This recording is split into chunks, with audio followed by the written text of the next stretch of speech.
Some years ago, when I was traveling through Africa, I happened upon a most remarkable and pitiable sight.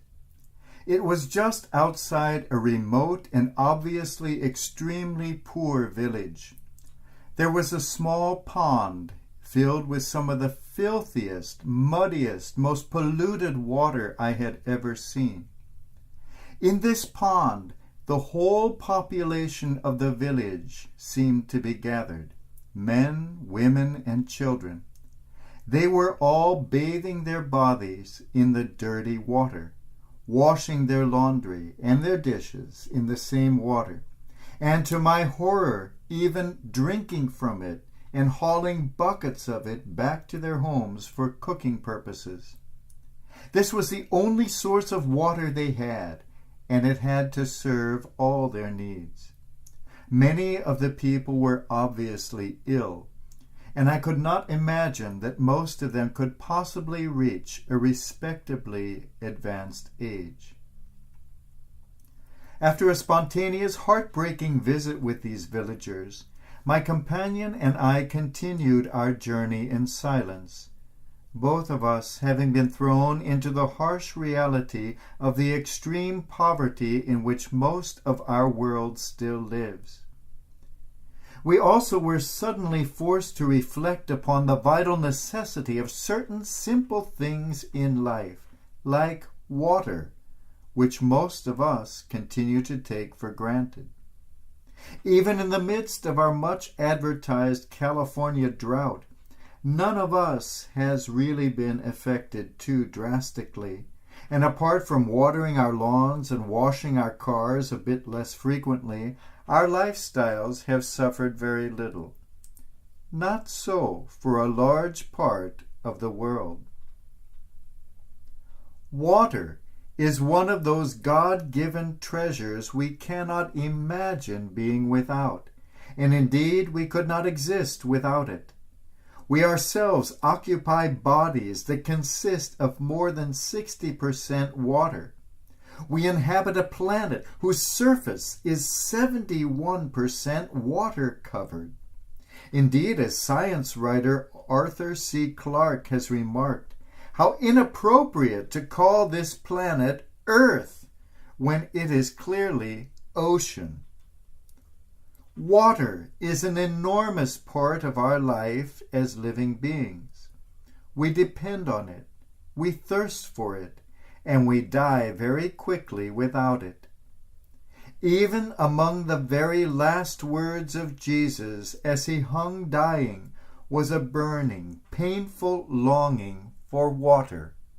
I thirst. We all thirst. We all thirst for something. But it matters a great deal what it is we thirst for.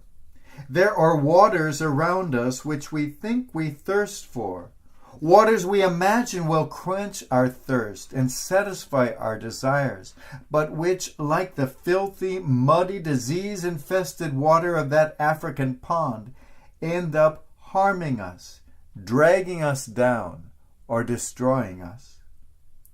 What do we thirst for? That is an appropriate question we each can ask ourselves, especially during the Lenten season. Many of us, especially the young or those who pretend to be, thirst for excitement and are thoroughly convinced that their lives will be so meaningful and fulfilling if only the boredom and monotony be removed. Others thirst particularly for knowledge, and their minds seem to be sponges, soaking up a plethora of useless information.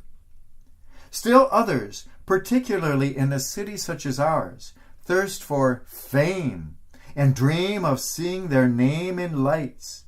Most of them end up facing the harsh reality that the only time their name will appear is on a headstone.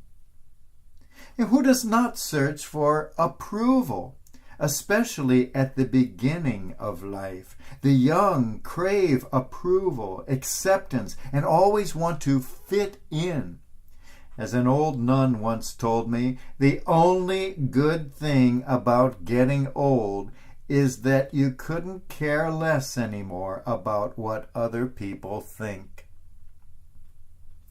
In our materialistic society, we find many who thirst for the good life, la dolce vita, whatever that happens to mean to them at any particular time, and whatever it is that they are envious of others for having. Others seem to be on a frenetic quest for experience, a variety of experiences of any kind, and spend their lives checking things off a bucket list, only to find that this desperate obsession with making sure their lives are always jam-packed has prevented them from truly and fully experiencing anything at all.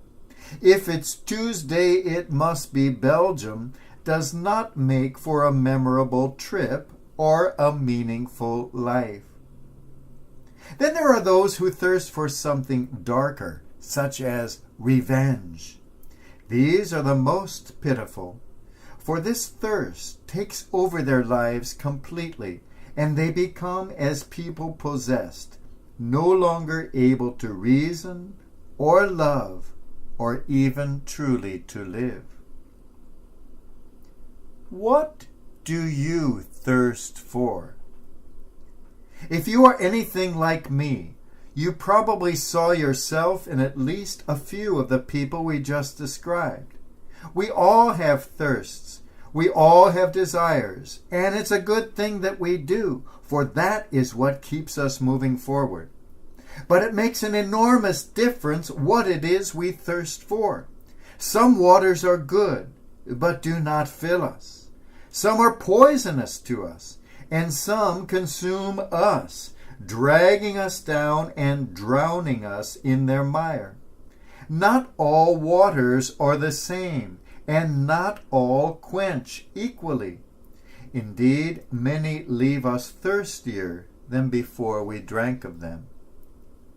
We all bathe in dirty water sometimes, and it does not cleanse.